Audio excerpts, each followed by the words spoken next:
Greetings, fellow nerds. Welcome back to another MTG Nerdful video where we are doing some standard 2022 Forgotten Realms standard ranked. Got a lot of words there. Today we are challenging ourselves. We are trying to make Venture work.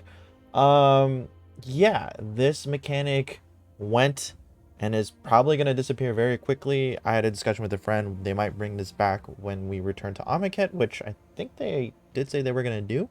Like you can venture into the tombs of the Pharaoh kind of thing. I think that would be a very cool mechanic to bring back, and I think Amonkhet would be a fantastic set. So, Jeff, if you ever see this one's for you.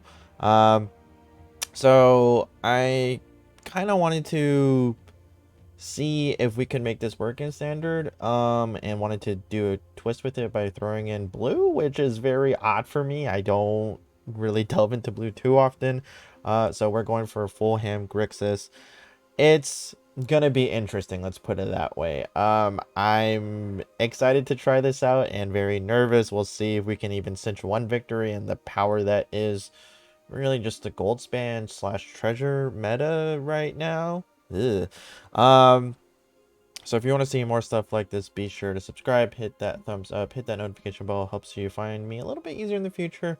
Also, be sure to follow me on Twitch, description down below, where we are doing some MTG. I actually do giveaways, like promo codes or some sleeves that I get from my LGS to hand out to you guys. Really, it's really there for you guys. So if you want to pop on by, get some free stuff, be sure to follow me on Twitch, say hello, all that fun stuff. So let's delve into this chaos that is Grixis Venture. So we got Blood Chief's Thirst. I'm starting to appreciate this a little bit more, just because of the cheap cost that it is, and there are some really powerful stuff that you want to blow up for 1 mana. So it's just a really good card. Doing 2 Delver's Torches just because it helps a little bit with the Venture trigger a little bit faster. And you do want to complete a dungeon as soon as possible with this deck to get a lot of cool effects. Wanty Malison is a good 2-drop. It can be aggressive if you feel like the board state is a little stalled out, or if you're not really comfortable swinging in with everybody. Wanty Malison helps with that. Power Word Kill. Again, a good removal spell, but when Midnight Hunt arrives, Infernal Grasp is going to be by far the choice because of Faceless Haven and all the dragons that are flying around in the current standard meta. So it's decent. It's just not good in the current standard meta, but when we get Infernal Grasp, that will easily change. Triumph Adventure, good card. Pretty much swings in every turn. Very unlikely the opponent will block unless it's a chump block, and even then you still get the Venture trigger, so pretty strong card to be quite honest. Nadar is there for an easy way to get the Venture trigger off, and an Anthem effect, the +1/+1, because we'll be finishing a dungeon relatively quickly. Cedric Apprentice is actually a nice addition to this deck. It's a flyer, but most importantly, it turns something into a 1/1 when you go to combat, so you can pretty much say to their biggest blocker, you can chump block with that, or it doesn't really exist. We got Barrowin, which is a great card. Ventures on ETB, but most importantly, it'll bring back most of the stuff that we want. He is the highest creature, so we'll pretty much get anything that we want from the graveyard. Then we got Journey to Oblivion, which we do have. We have Cleric and we have a Wizard and a Rogue, so technically it's actually not a bad exile card, given that it can be cheaper than 5, but even for 5 I wouldn't mind paying the full price for it. Blood in the Snow for a board wipe. Our creatures are tiny, and there are times where we just need to kind of clear the board a little bit, but we do get something back because we're playing Snowlands. Mechanism Awakening, and then we got Plains, Islands, Swamps, and then we got a lot of the pathways here.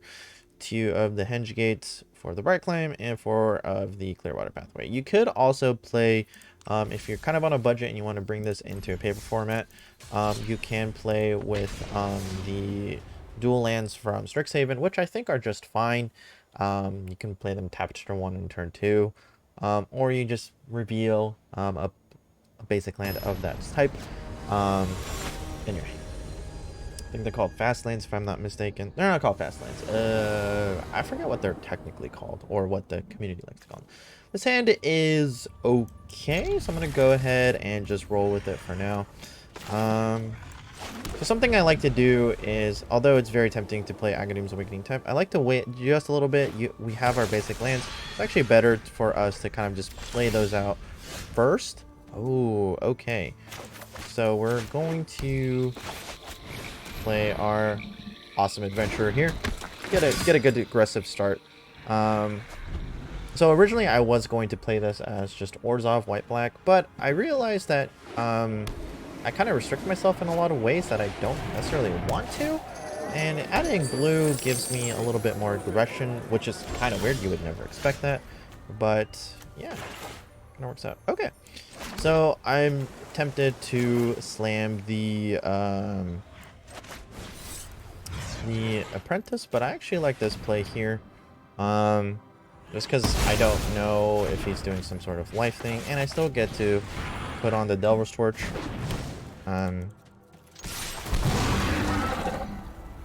Or equip, I should say. So the option here is to be aggressive or to complete a dungeon as soon as possible, or to kind of play it safe. I like to play it safe a little bit just because my hand isn't the best right now.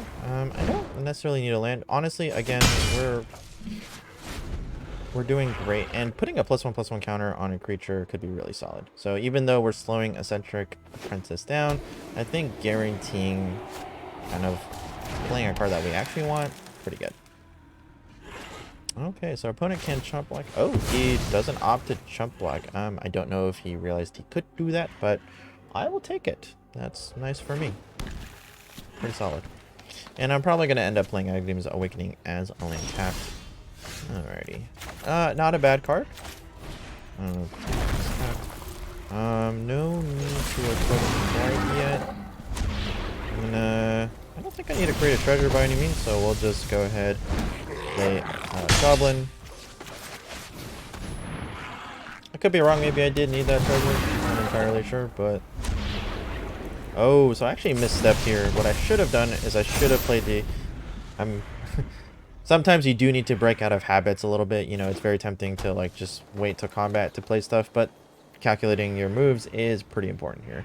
I feel like this is Simic Ramp into Coma, which is fine. This is why we play Journey to Oblivion. This is very important because, you know, Coma would dodge Bloodchief's Thirst.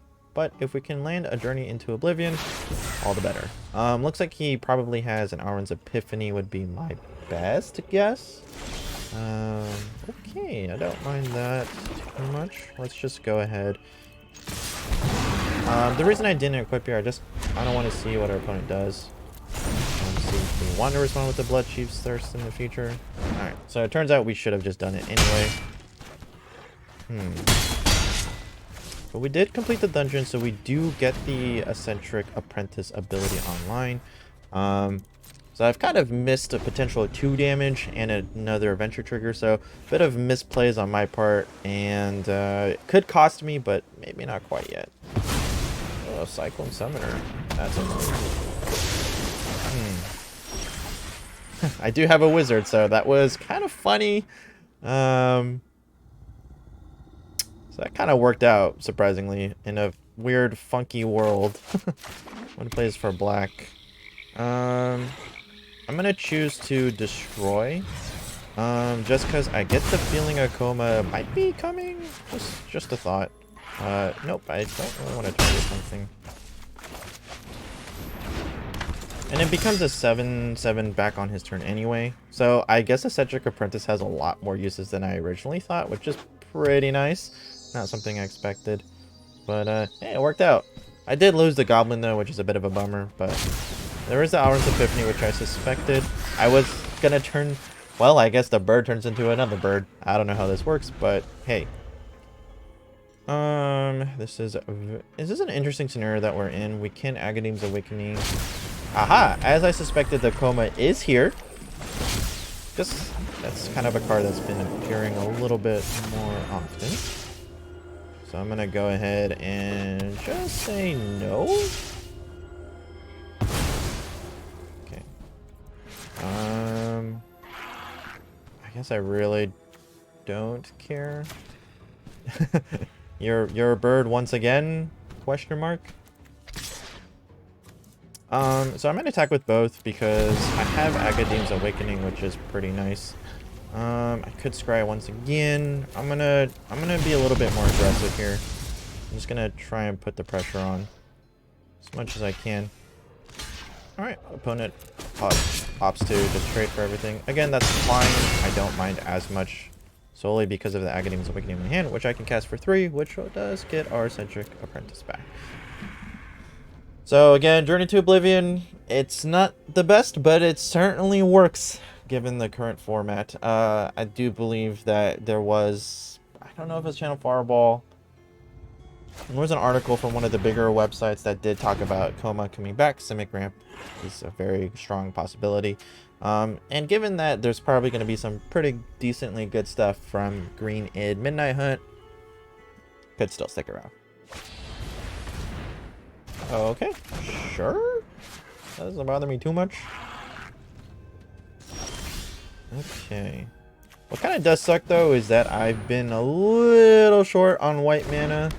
It's not usually the case, but it is happening right now. I think I have more plains or white mana sources than the other colors, if I'm not mistaken. And I'm just getting a tiny bit hosed. Sure, that is fine. It's not the worst. It's not the best. Does he have another Coma? Nope, he has a Mordenkainen. I didn't know his name, so I just kind of made it up as I went. Now, this is funny. I can choose the mode Destroy All Planeswalkers. I wouldn't get a Planeswalker, but that is certainly an option at this point. I'm going to wait. Wait, do I wait, though? I think I do. Could destroy all creatures. That doesn't seem super viable. Dar's also here. I'm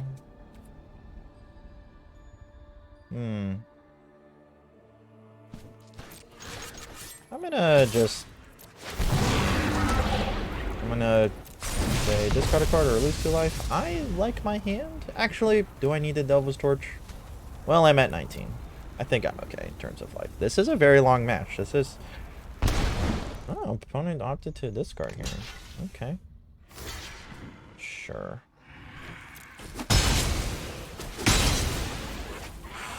I think I destroy all Planeswalkers. I don't have a Planeswalker to get back, sad. Oh! Oh, I can just get one back. Oh, that's very nice. I'm gonna... just keep the pressure on. I'm good. You'll probably discard a land, I assume. Huh. I think we're doing fantastic. I totally forgot Blend the Snow gets anything. I thought it had to be with the mode you chose, and I was wrong. So wow, that kind of worked out really well.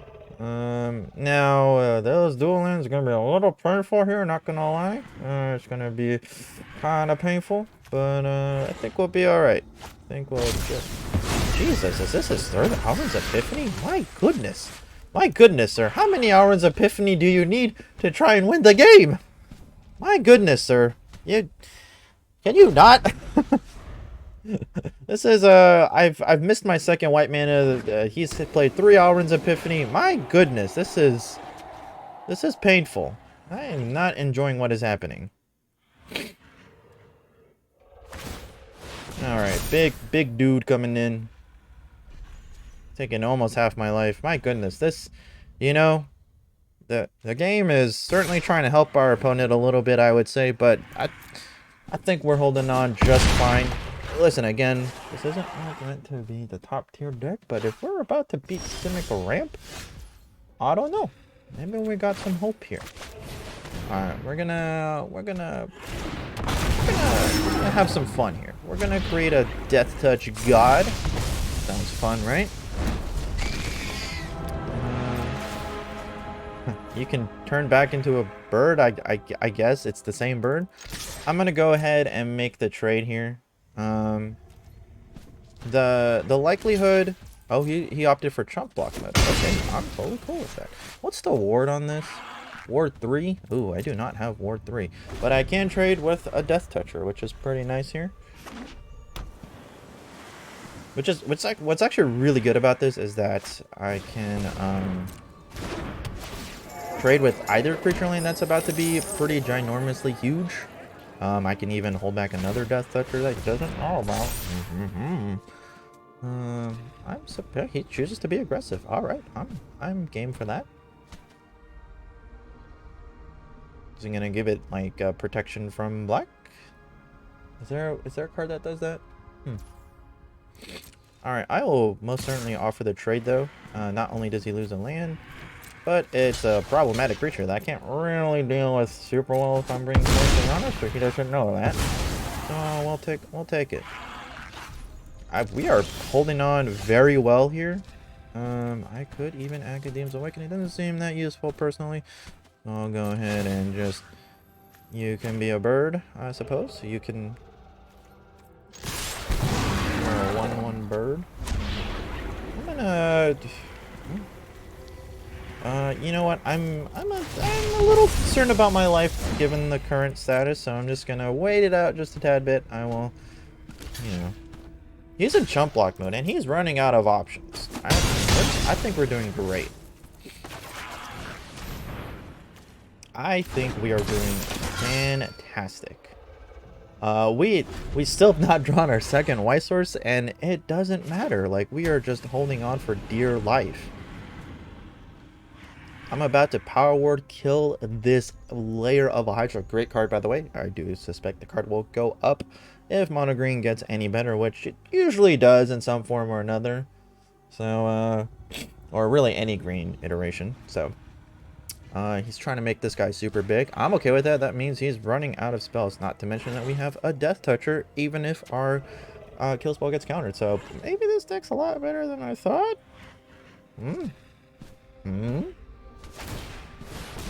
Okay, he's definitely holding up for a counterspell, which, again, that is fine. He wants to copy the lair of the Hydra? Oh, I see. He went... Ah, that's actually very clever. Okay. Like what I'm seeing. Okay. Okay, that's actually super cool. Wow. I'm actually impressed. Alright. But, you know what? That just means I don't swing with my Death Touch guy. Simple as that. I mean, simple as that. I'm gonna submit 0. You can take the full damage, and, yeah, I'll just hold back, you know. I'm good on lands, thank you very much. We will... I guess I create a treasure token? I don't know. Well, just in case, I'll just say you can't attack. I don't think I have a need for a treasure token, so there's really no point in doing so. Alright, Mr. Opponent. What is your play here? He could maybe bounce my, my adventure and then swing for a lot, and then I have to chump block? That's certainly an option. That would certainly be an option. Well, we beat decently... I don't think it's a top tier, but it is a meta deck that's been around. This would be a short video, I guess, in some form or another. If I stop now. But I am going to stop. I do see that a lot of you usually stop watching after a game. And this one ended up just being super long anyway, so... But comment down below if you think the video should be longer and just say, hey, you know, we want to see, you know, a 30-minute, 40-minute video. I think it'd be great, etc., etc. Just let me know in the comments. I'm just seeing what I'm seeing on the statistics and going, okay, I'm just going to try and shorten it a little bit. Maybe capture all the attention. So if you guys enjoyed this, again, be sure to hit subscribe, give this video a thumbs up, hit that notification bell. Maybe I'll venture back into Venture in the future before Midnight Hut comes out. So, yeah. Again, follow me on Twitch as well. Join. There will also be a Discord where you can find on the Twitch. I'll probably start posting it to the YouTube channel some point in the future, but until then, you can get some free giveaways on my Twitch channel. So again, be sure to follow me there. Yeah, thank you all so much for watching. Right now, up top, YouTube showing a view of my most recent upload, and right below that is a video that YouTube thinks you specifically like. Probably a video you haven't seen, so go ahead, check those out, explore the channel. Thank you all so much for watching. I'll see you for your next Nerd Fail.